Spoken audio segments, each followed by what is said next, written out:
يا ترى أسعار البنزين والسولار ممكن ترخص قريب بعد ما بدأت الدنيا تهدى شوية في المنطقة؟ ده سؤال ناس كتير الفترة الأخيرة، خصوصا لما الناس بدأت تفتكر وعد رئيس الوزراء الدكتور مصطفى مدبولي لما قال إن الدولة هتعيد النظر في أسعار المنتجات البترولية اللي زادت بمجرد ما تخلص الظروف الاستثنائية. والحقيقة إن الحكومة فعلا مدركة حجم الضغط الاقتصادي اللي سببه التعديل الأخير في مارس اللي فات، لما وصل البنزين 95 ل 24 جنيه والسولار ل 20.5 جنيه. لكن الرد الرسمي جه في المؤتمر الصحفي الأخير. رئيس الوزراء وضح إن حتى في أكتر السيناريوهات تفاؤل، وبفرض إن الأزمة انتهت فعلا، الأسعار مش هترجع للمستويات القديمة قبل نهاية السنة دي على الأقل.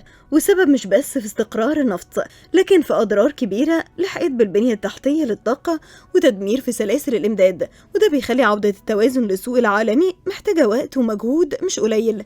انت بقى تفتكر ممكن أسعار البنزين ترخص الفترة اللي جاية؟